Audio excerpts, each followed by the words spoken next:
Hello students, तो आज के सेशन में हम डिस्कस करने वाले हैं कुछ basic angles of trigonometric functions. बहुत इंपॉर्टेंट है, साथ ही साथ बहुत इंटरेस्टिंग भी। तो सर, बहुत ध्यान से समझिएगा।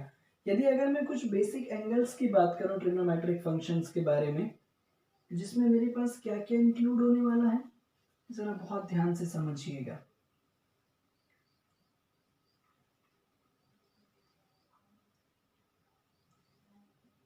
अगर मैं बेसिक एंगल्स की आप लोगों से बात कर लूं, जिसमें इंक्लूड होता है हमारे पास 0 degree, 30 degree, 45 degree and the 60 degree है 90 डिग्री। ठीक है, ये हमारे पास थीटा और sine theta, cos theta and tan theta. आप बिल्कुल कंसंट्रेशन के साथ यहाँ पर मेरे साथ बने रहें, एक एक चीज आप लोगों को समझ में आने वाली है। साइन 0 डिग्री की वैल्यू होती है हमारे पास 0, साइन 30 डिग्री की वैल्यू होती है हमारे पास 1/2, साइन 45 डिग्री की वैल्यू होती है हमारे पास 1/√2, साइन 60 डिग्री की वैल्यू होती है √3/2 और साइन 90 डिग्री की वैल्यू होती है हमारे पास 1। इसी तरीके से यदि अगर हम कॉस की बात करें, तो जस्ट फॉर ओनली मेमोरी, है ना, केवल अपनी मेमोरीज में बनाए रखने के लिए इसको आप जस्ट उल्टा लिखना स्टार्ट कर दें, है ना। जैसे यहाँ पर 1 है तो यहाँ पर क्या आ जाएगा हमारे पास 1, देन उसके बाद √3/2, देन 1/√2, देन 1/2 एंड द 0, है ना। मैंने इसी रो को जस्ट उल्टा यहाँ पर लिख दिया है। अभी धीरे धीरे सारे कॉन्सेप्ट्स आपके क्लियर होने वाले हैं। टेन थीटा जो है ये ऑलरेडी हम जानते हैं कि साइन थीटा और कॉस थीटा का रेशियो होता है। तो यहाँ पर हम बात कर लें तो टेन 0 डिग्री यानी कि 0/1 क्या होने वाला है 0। टेन 30 डिग्री यानी कि 1/2 डिवाइडेड बाय √3/2, 2 से 2 कैंसिल, कितना बचने वाला है 1/√3। टेन 45 दोनों वैल्यू सेम है, क्या देगा 1। टेन 60 डिग्री √3/2 अपॉन 1/2, 2 से 2 कैंसिल, यहाँ पर कितना बचने वाला है √3। और 1/0 जो है ये कहलाता है हमारे पास इनफाइनाइट, या फिर कुछ जगहों पर आपको नॉट डिफाइंड के रूप में लिखा हुआ मिलेगा। यहाँ तक तो बात थी हमारे पास कि इन वैल्यूज को हम कैसे अप्लाई कर देते हैं, ठीक है। लेकिन कई दफा आपके बोर्ड एग्जाम्स में इनको एवेल्युएट करने के लिए भी बोला गया है कि कैसे ये जो वैल्यूज है ये कहाँ से आती हैं या कैसे इनका एवेल्युएशन हुआ।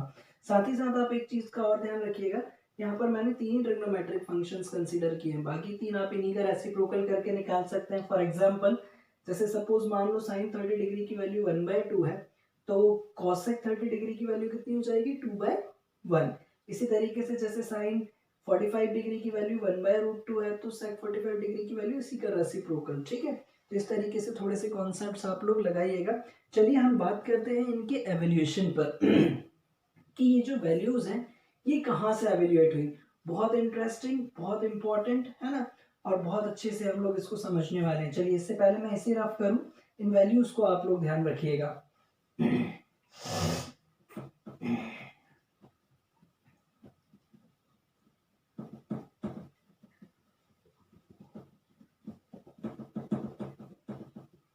चलिए देखते हैं हम कैसे इन वैल्यूज का एवेल्युएशन हुआ, एक एक करके सारी चीजें और बिल्कुल डिटेल में। तो सबसे पहले मैंने यहाँ पर एक इक्विलेटरल ट्रायंगल कंसीडर कर लिया, ABC, ठीक है। अब चूंकि ये एक इक्विलेटरल ट्रायंगल था तो इसकी सारी साइड्स को मैंने क्या मान लिया A, इसकी सारी साइड्स की लेंथ को मैंने क्या मान लिया A मान लिया, क्योंकि इक्विलेटरल ट्रायंगल की सारी साइड्स की लेंथ कैसी होती है इक्वल होती है। अब नेक्स्ट काम मैंने यहां से एक एल्टीट्यूड ड्रॉ कर लिया, ठीक है। और आप लोगों को इक्विलेटरल ट्रायंगल की प्रॉपर्टीज के बारे में थोड़ा सा मैं बता दूं कि इक्विलेटरल ट्रायंगल में हमारे पास एल्टीट्यूड, मीडियन और एंगल बाइसेक्टर तीनों एक ही काम करते हैं, ठीक है। तो ये अगर एल्टीट्यूड है, और जैसा कि हम जानते हैं कि किसी भी इक्विलेटरल ट्रायंगल के तीनों एंगल्स जो होते हैं वो कितने कितने डिग्री के होते हैं 60 डिग्री के, ठीक है। इस पॉइंट को मैं नाम दे दे रहा हूँ D, ठीक। तो ये जो AD है ये एक एंगल बाइसेक्टर का भी काम कर रहा है, यानी कि ये जो हमारे पास एंगल है ये इसको दो इक्वल पार्ट्स में डिवाइड करेगा 30-30 डिग्री में। क्लियर? ठीक। अब साथ ही साथ AD जो है वो एक मीडियन की तरह भी काम कर रहा है, यानी कि सामने वाली साइड्स को दो इक्वल पार्ट्स में डिवाइड करेगा, यानी कि ये कितना होने वाला है हमारे पास a/2 और ये भी a/2। तो ये तो थी हमारे पास कंस्ट्रक्शन की बात, है ना। इसमें मैंने क्या क्या किया है मैं एक बार फटाफट फिर से आप लोगों से बता दूं। एक ट्राइंगल है ABC, इक्विलेटरल ट्राइंगल, जिसकी सारी साइड्स को मैंने क्या मान लिया है, उसकी लेंथ को a मान लिया है। फिर उसके बाद मैंने एक यहाँ से एल्टीट्यूड ड्रॉ करा जो मीडियन की तरह भी काम कर रहा था और एंगल बाइसेक्टर की तरह भी काम कर रहा था। जब ये मीडियन था तो इसमें सामने वाली साइड्स को दो इक्वल पार्ट्स में डिवाइड किया, क्योंकि इसकी लेंथ a थी तो ये a/2 b से लेकर d तक और d से लेकर c तक, ये भी कितना a/2 और साथ ही साथ इस एंगल को भी इसने दो इक्वल पार्ट्स में डिवाइड कर दिया। ये कंप्लीट एंगल था 60 डिग्री का, तो इसको इसने दो इक्वल पार्ट्स में डिवाइड किया, दैट इज 30-30 डिग्री। अब जो यहाँ पर मेन काम स्टार्ट होने वाला है उसको जरा बहुत ध्यान से समझिएगा। Since triangle ABD is a right triangle, ये एक राइट ट्राइंगल है, और यदि अगर ये एक राइट ट्राइंगल है तो मैं इसमें पाइथागोरस थ्योरम अप्लाई कर सकता हूं बाय PGT। ठीक है, और जैसे ही मैंने इसमें PGT अप्लाई करा तो मुझे क्या मिलने वाला है, जरा बहुत ध्यान से समझिएगा। इस ABD में यदि अगर मैंने PGT अप्लाई किया तो मुझे मिलेगा AB² यानी कि हाइपोटेनियस का square is equals to AD² plus BD²। Clear? इसमें मेरे ख्याल से कोई प्रॉब्लम नहीं होनी चाहिए। फटाफट मैं इनकी वैल्यूज रखता हूँ यहाँ पर। ये A² AD के बारे में मेरे पास कोई नॉलेज नहीं है, और BD की वैल्यू है मेरे पास a/2 यानी कि a/2 का स्क्वायर। तो अल्टीमेटली मुझे क्या मिलने वाला है, A² is equals to AD² plus A²/4। और इसको भी यदि अगर मैं इधर ट्रांसपोज कर दूं तो मुझे अब क्या मिलने वाला है, जरा बहुत ध्यान से समझिएगा। AD² is equals to A², और इसको भी मैंने इधर ट्रांसपोज कर लिया तो ये क्या होने वाला है, माइनस A²/4। फटाफट इसका LCM भी ले लेता हूं मैं। तो AD² इज इक्वल्स टू ये बचेगा मेरे पास 4, यहाँ पर आने वाला है 4A² माइनस A², यानी कि AD² is equals to 3A²/4। तो AD की वैल्यू मुझे कितनी मिलने वाली है, √3a/2। चलिए ठीक है, मेरे पास एल्टीट्यूड की लेंथ भी आ गई, कितनी आ गई, √3a/2। अब यहाँ से शुरू होने वाला है मेन काम। ठीक है, अब यदि अगर मैं इसी ट्राइंगल में कंसीडर कर लूँ ABD में एंगल 30 डिग्री के बारे में, तो जरा बहुत ध्यान से समझिएगा क्या होने वाला है। साइन 30 डिग्री, साइन 30 डिग्री की वैल्यू कितनी होगी हमारे पास, परपेंडिकुलर अपॉन हाइपोटेनियस। और जब मैं इस एंगल की बात कर रहा हूँ तो बहुत ध्यान रखिएगा, ये जो BD है ये क्या है, परपेंडिकुलर, और AD जो है वो क्या है, बेस, और 90 डिग्री के सामने वाला हाइपोटेनियस। ठीक है, तो जब हम BD साइन 30 डिग्री की बात कर रहे हैं तो ये कितना होने वाला है हमारे पास, BD अपॉन हाइपोटेनियस यानी कि AB। ठीक है, और आगे देखते हैं साइन 30 डिग्री की वैल्यू कितनी मिलने वाली है हमें। BD की वैल्यू थी हमारे पास, अभी अभी हमने निकाली है, BD है हमारे पास a/2, और AB जो है वो है हमारे पास A, और इसके अपॉन में कुछ नहीं है तो हम क्या मान लेते हैं, 1। तो जैसे ये ऊपर जाएगा तो ये कितना में देने वाला है हमें, 1/2। चेक कर लीजिएगा टेबल में साइन 30 डिग्री की वैल्यू कितनी है हमारे पास, 1/2। इसी तरीके से जब हम आगे बढ़ते हैं तो एक बार हम cos 60 डिग्री को भी लेकर देख लेते हैं, सॉरी cos 30 डिग्री। तो cos 30 डिग्री बराबर होता है हमारे पास बेस अपॉन हाइपोटेनियस, यानी कि ये कितना होने वाला है, AD upon AB। Clear? AD upon AB की जब हम बात करें तो AD की वैल्यू अभी अभी हमने कैलकुलेट करी है, कितनी है, √3a/2। AB कितना है, A, इसके अपॉन में कुछ नहीं है तो आप क्या मान लें, 1। और आगे बढ़े, √3a/2, और ये ऊपर जाकर कितना होने वाला है, 1/a। इससे ये कैंसिल, क्या आ गया हमारे पास, √3/2। cos 30 डिग्री की वैल्यू चेक कर सकते हैं आप टेबल में, cos 30 डिग्री की वैल्यू क्या है। इसी तरीके से tan 30 डिग्री की बात कर लें तो tan 30 डिग्री बराबर परपेंडिकुलर अपॉन बेस। तो ये कितना होने वाला है a/2, परपेंडिकुलर कितना है हमारे पास BD a/2, और बेस कितना है हमारे पास √3a/2, √3a/2। तो ये 2 से ये 2 कैंसिल, a से a कैंसिल, tan 30 डिग्री की वैल्यू कितनी आने वाली है 1/√3। चेक कर लीजिए आप टेबल में कि tan 30 डिग्री की वैल्यू क्या है। तो ये तो थी हमारे पास सारी 30 डिग्रीज की बात, है ना। अब फटाफट इसी में हम 60 डिग्री का भी जिक्र कर लेते हैं जरा, कैसे 60 डिग्रीज की वैल्यूज निकाली जाती है। उसके लिए मुझे यहाँ पर थोड़ा सा रफ करना पड़ेगा और आप लोग पॉज करके इसे नोट कीजिएगा। चलिए ठीक, देखिए जरा फटाफट यहाँ पर ध्यान से। अब यदि अगर मैं 60 डिग्रीज की बात करूं तो 60 डिग्री के केस में क्या होने वाला है, जरा बहुत ध्यान से समझिएगा आप लोग।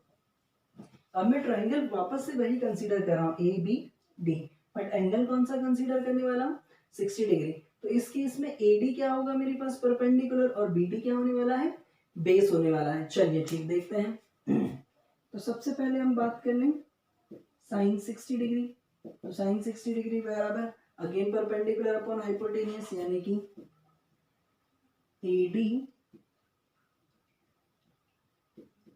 AD अपॉन AB,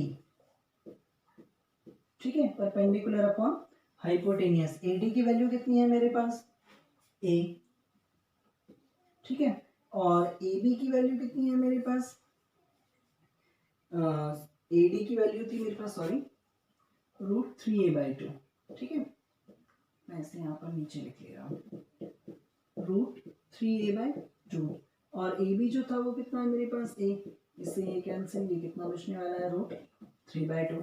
चेक कर लीजिएगा साइन 60 डिग्री की वैल्यू कितनी है हमारे पास √3/2। इसी तरीके से यदि अगर मैं cos 60 डिग्री की बात करूं, यानी कि base upon hypotenuse BD upon AB, ठीक है, BD की वैल्यू है मेरे पास a/2 और AB की वैल्यू है मेरे पास A, इसके अपॉन में कुछ नहीं है तो 1, तो अल्टीमेटली ये मुझे क्या देने वाला है 1/2। इसी तरीके से अगर मैं tan 60 डिग्री की बात कर लूँ तो tan 60 डिग्री बराबर परपेंडिकुलर अपॉन बेस, यानी कि AD upon BD, AD upon BD। AD की वैल्यू कितनी है मेरे पास √3a/2, √3a/2।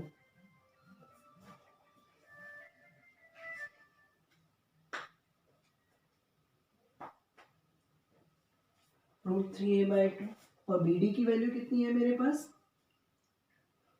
BD की वैल्यू है मेरे पास a/2, ठीक है। तो इस 2 से ये 2 कैंसिल, यहाँ पर बचने वाला है मेरे पास √3, ठीक है। तो ये आ गई मेरे पास tan 60 डिग्री की वैल्यू, ठीक है। तो इस तरीके से हमारे पास 30 डिग्री और 60 डिग्री की वैल्यूज यहाँ पर हमारे पास कैलकुलेट की जाती है। चलिए बढ़ता हूँ मैं आगे और नेक्स्ट कॉन्सेप्ट की तरफ। उससे पहले मुझे इसे रफ करना पड़ेगा।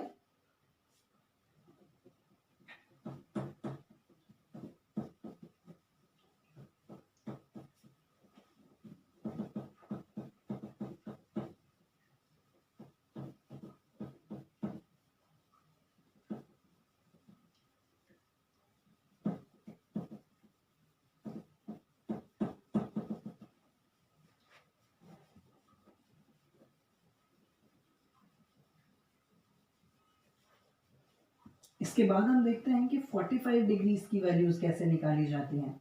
चलिए तो बहुत ध्यान से समझिएगा जरा। यहाँ पर मुझे दूसरा ट्राइंगल कंसीडर करना पड़ेगा 45 डिग्रीज के लिए। इसके लिए मैंने एक आइसोसेलेस राइट ट्राइंगल कंसीडर किया, ठीक है, A, B and C, ठीक है। Here ABC is an isosceles right triangle, ठीक है, जिसमें मेरे पास AB बराबर है किसके BC के। तो मैं इनको नाम दे दे रहा हूँ A और ये A। फटाफट अगला टास्क मेरे पास क्या होने वाला है, अब जरा यहाँ से कुछ चीजें बहुत अच्छे से समझ लीजिएगा।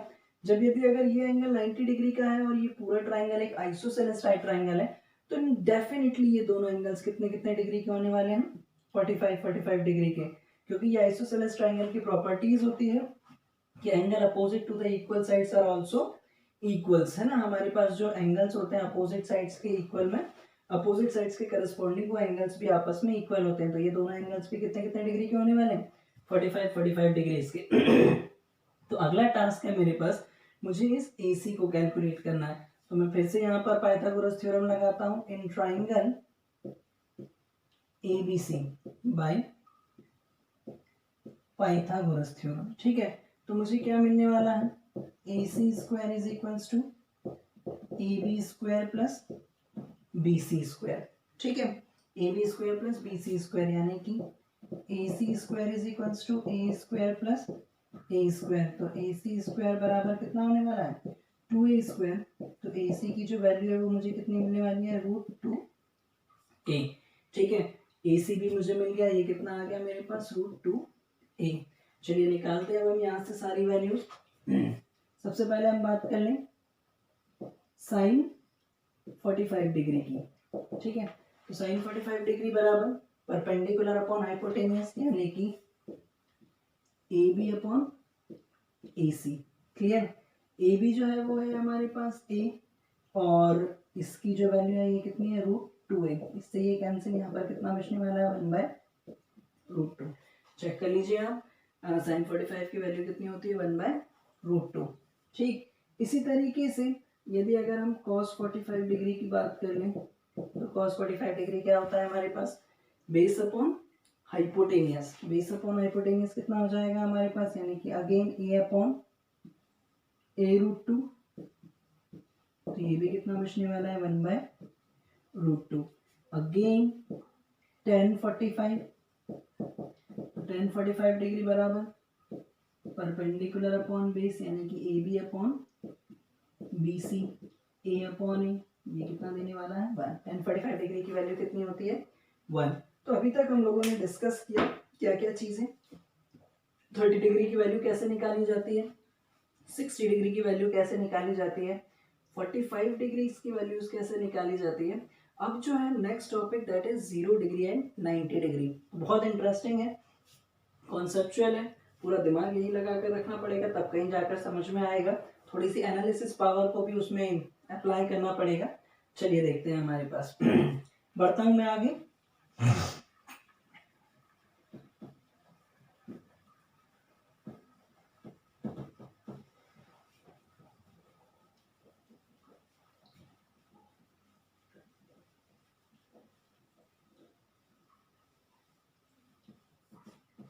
चलिए देखते हैं जरा।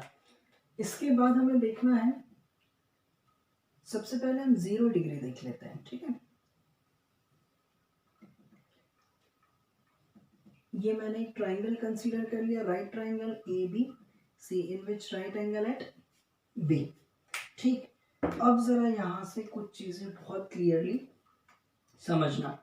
यदि अगर मैं इस एंगल की बात कर रहा हूँ थीटा की और मुझे इसे 0 डिग्री बनाना है, तो निश्चित रूप से मुझे इस A को धीरे धीरे करके रिड्यूस करना पड़ेगा। जैसे सपोज मान लो ये A यहाँ पर आया, तो ये एंगल थोड़ा सा रिड्यूस हो जाएगा। जैसे A यहाँ पर आया, ये एंगल और रिड्यूस हो जाएगा। ये एंगल और यहाँ पर आया A, ये एंगल और रिड्यूस हो जाएगा। यानी कि ये 0 डिग्री कब होगा, जब A जो है वो किस पर ओवरलैप कर जाएगा, B पर, है ना। ऐसी सिचुएशन में जब AC जो है वो कंप्लीटली ओवरलैप कर जाएगी किस पर, BC पर, तो ये जो एंगल है ये श्रिंक होकर क्या हो जाएगा, 0 डिग्री। तो चलिए देखते हैं यहाँ पर 0 डिग्री के केस में क्या होने वाला है हमारे पास। अब व्हेन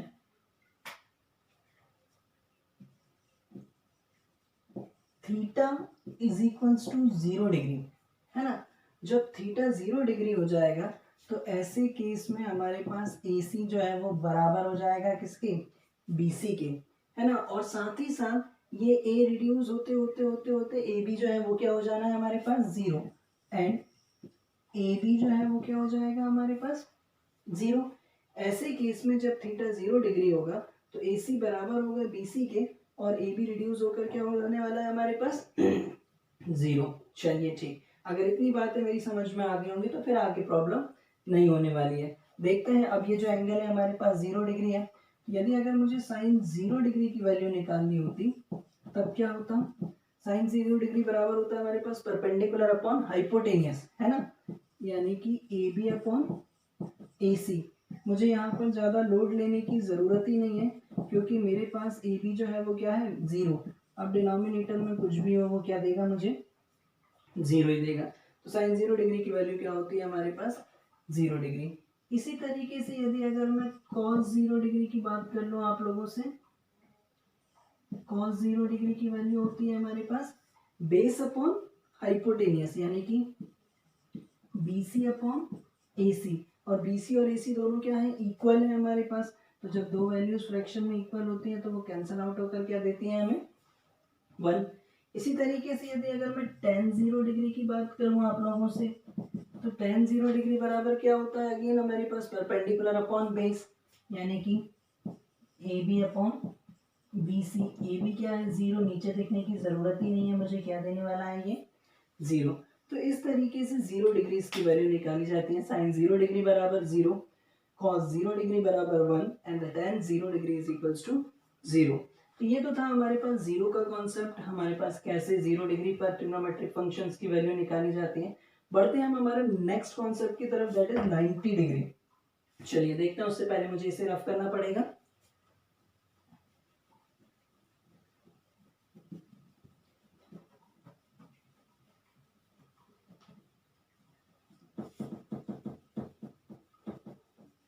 अब 90 डिग्री के केस में क्या होने वाला है, इसको भी जरा बहुत ध्यान से समझिएगा। यहाँ पर फिर से मैंने एक राइट ट्रायंगल कंसीडर कर लिया, A, B एंड C, ठीक है। अब यदि अगर मैं इस एंगल की बात करूं तो बहुत ध्यान से जरा समझिएगा कि जैसे जैसे मैं इस C को इधर आगे बढ़ाते जाऊं तो ये जो एंगल है ये इंक्रीज होते जाएगा, है ना। आप हमेशा अपने दिमाग में एक बात बिल्कुल क्लियर रखिएगा कि जैसे जैसे ऑब्जेक्ट जो है वो डेस्टिनेशन की तरफ बढ़ते जाता है तो एंगल भी क्या होते जाता है, बड़ा होते जाता है। मैं इसको यहाँ पर लेकर आऊँ तो ये एंगल और बड़ा हो जाएगा, यहाँ पर लेकर आऊँ तो ये एंगल और बड़ा हो जाएगा, और जब ये एकदम वर्टिकली यहाँ पर पहुंच जाएगा तो एकदम वर्टिकल एंगल को हम क्या बोलते हैं, 90 डिग्री, ठीक है। यानी कि मुझे इस एंगल को 90 डिग्री बनाने के लिए सी को शिफ्ट करते करते कहाँ तक लाना पड़ेगा, बी तक, है ना। तो 90 डिग्री के केस में क्या होने वाला है, अब जरा बहुत ध्यान से समझिएगा। When theta is equals to 90 degree, जब थीटा 90 डिग्री होगा तो ये जो AC है ये ओवरलैप किस पर कर जाएगी, AB पर, और BC रिड्यूस होते होते क्या हो जाएगा, 0, ठीक है। तो 0 डिग्री के 90 डिग्री के केस में हमारे पास AB बराबर होने वाला है किसके, AC के, एंड BC क्या होने वाला है, 0। क्लियर। अगर इतनी बात समझ में आ गई होगी तो अब यहाँ से कोई भी प्रॉब्लम नहीं होने वाली है। बात कर लेते हैं हम साइन 90 डिग्री की। साइन 90 डिग्री बराबर परपेंडिकुलर अपॉन हाइपोटेनियस, यानी कि AB अपॉन AC, ठीक है। AB और AC दोनों बराबर हैं और बराबर वैल्यूज कैंसिल आउट होकर क्या देती हैं हमें, 1 देती हैं। इसी तरीके से cos 90 डिग्री की अगर हम बात कर लें तो cos 90 डिग्री बराबर बेस अपॉन हाइपोटेनियस, यानी कि BC अपॉन AC, और BC क्या है, 0। AC से हमें फिर कोई मतलब नहीं है, जब न्यूमरेटर में 0 है तो ये क्या देगा हमें, 0। और tan 90 डिग्री क्या होने वाला है, ये इंटरेस्टिंग है। tan 90 डिग्री बराबर परपेंडिकुलर अपॉन बेस, यानी कि AB अपॉन BC, ठीक है। तो AB की वैल्यू क्या हो जाएगी हमारे पास, कुछ भी हो, BC डिनोमिनेटर क्या दे रहा है हमें, 0, और हमें किसी भी फ्रैक्शन में जब डिनोमिनेटर में 0 होता है तो वैल्यू क्या मिलती है, इनफाइनाइट। बहुत इंपॉर्टेंट कॉन्सेप्ट है, यूज इसका क्वेश्चंस में होता ही होता है। साथ ही साथ कई बार आपके पिछले सालों के बोर्ड एग्जाम्स में इन वैल्यूज को डायरेक्टली एवेल्युएट करने के लिए पूछा गया है। तो आप लोग बहुत ध्यान से इन्हें पढ़िएगा। Thank you.